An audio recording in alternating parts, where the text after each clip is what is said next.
They say money can buy a throne, but it can never buy a soul.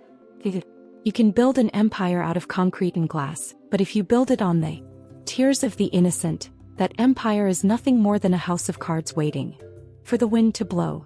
Welcome to Modernist Africa Folktale, the home of the most legendary stories of justice, where the humble are lifted to the stars and the proud are crushed under the weight of their own greed.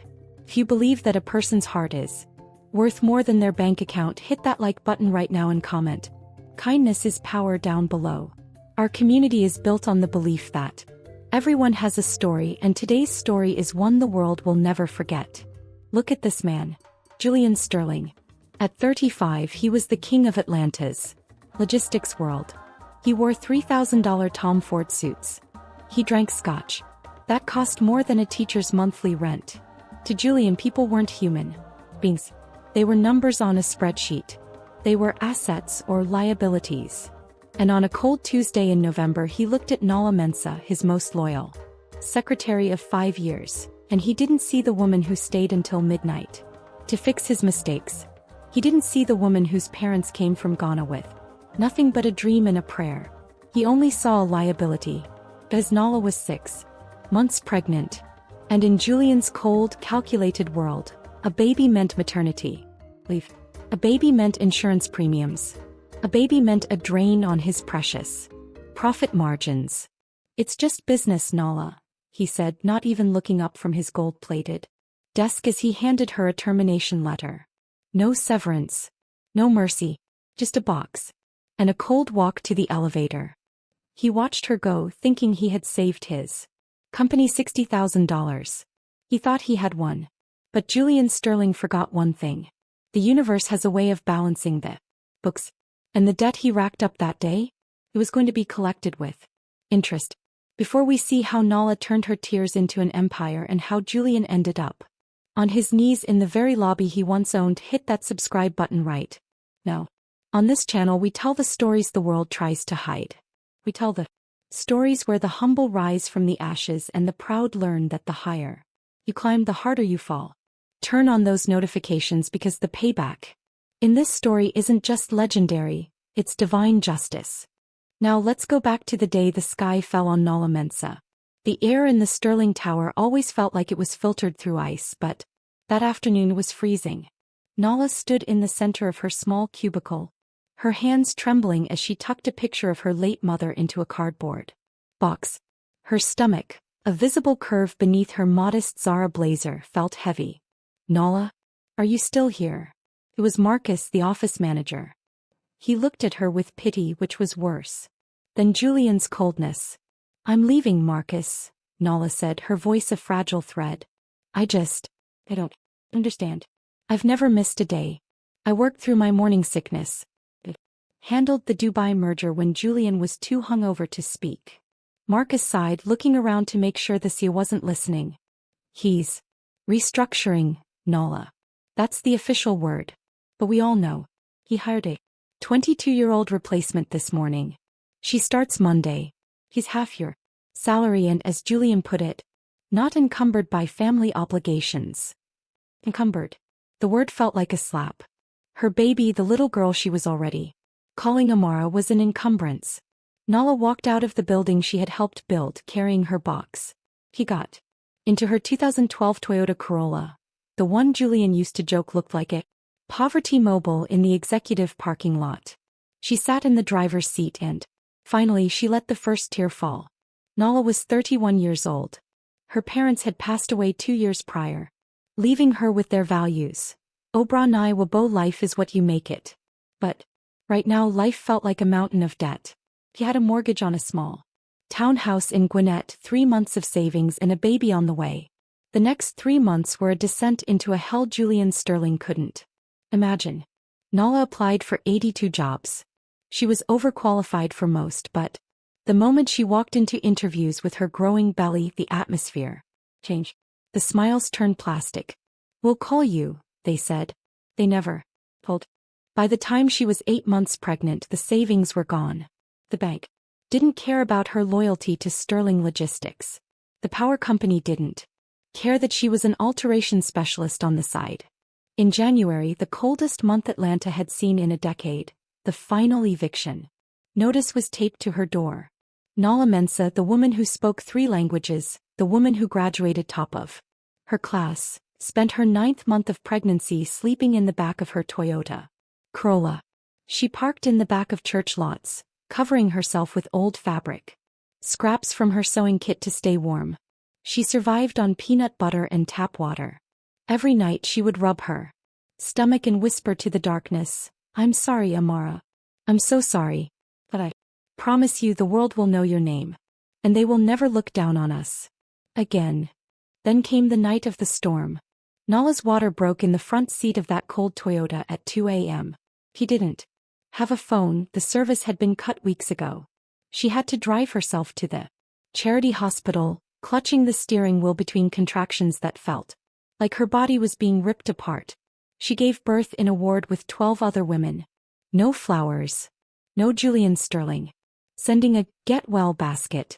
No husband. Just a nurse named Sister Beatrice who saw the fire in Nala's eyes. "You have a queen here," Beatrice said, handing the tiny crying bundle to Nala. Nala looked at her daughter. She looked at her own hands, calloused from sewing, shaking from exhaustion. She remembered her grandmother in Kumasi, a woman who could weave a Kent cloth from memory. "Julian Sterling didn't just fire a secretary," Nala whispered, kissing her daughter's forehead. "He unleashed a storm." 3 days later, Nala was discharged.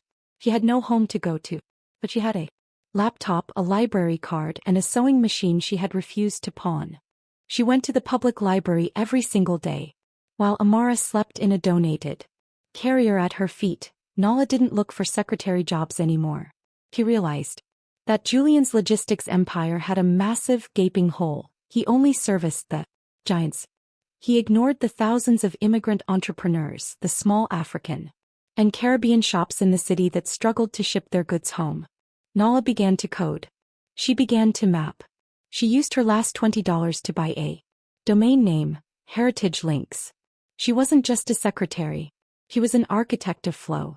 And while Julian Sterling was busy buying a new yacht and laughing at his increased margins, Nala Mensah was building a bridge in the dark. Fast forward 3 years.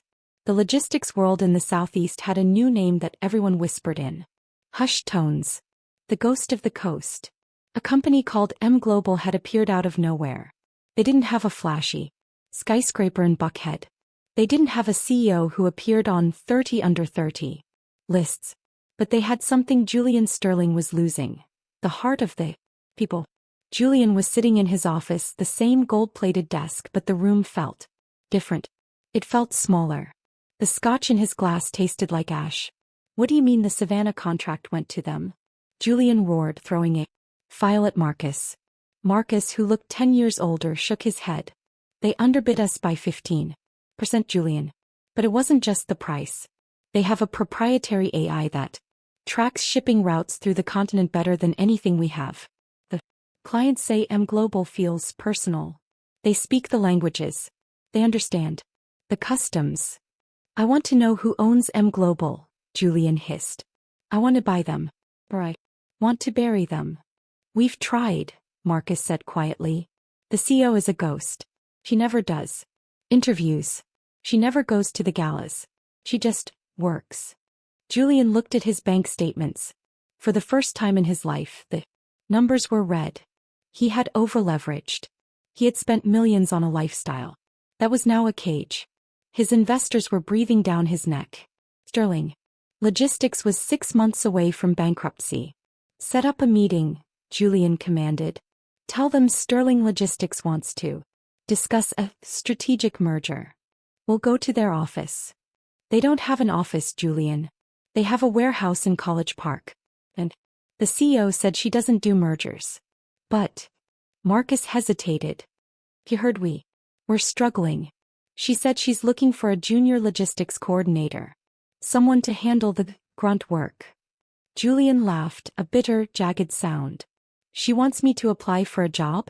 Me? Taught this city what logistics means." "Julian, the bank is repossessing the house on Monday," Marcus said, his voice flat. "The Tom Ford suits are the only thing you own now. Maybe we see what she has to say. The following Tuesday, exactly 3 years to the day after he fired Nala, Julian Sterling pulled up to a massive state-of-the-art facility in College Park. He wasn't in a Rolls-Royce anymore. He was in an Uber. His suit was wrinkled. His pride was a lead weight in his chest. He walked into the lobby. It was beautiful. Not cold like his tower but warm. There were photos of the staff's families on the walls. There was a daycare center visible through the glass, filled with laughing children. "I'm here to see the CO," Julian said to the receptionist.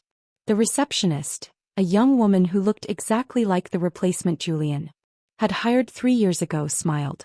"Do you have an application for the coordinator position, Mr. Sterling?" Julian's jaw tightened so hard it ached.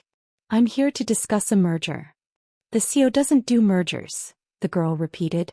"But she is ready to interview." "This way." He followed her down a long hallway. His heart was pounding. He planned his speech. He would talk about his legacy, his connections, his vision. He would show this ghost that he was still the king. The receptionist opened a heavy oak door. "Mr. Sterling is here," she said. The woman behind the desk didn't turn around at first. She was looking out a floor-to-ceiling window at a fleet of 100 trucks, all bearing the M Global logo. Beside her, a small girl of about 3 years old was sitting on the floor, busily organizing toy trucks into a perfect grid. "You're late, Julian," the woman said.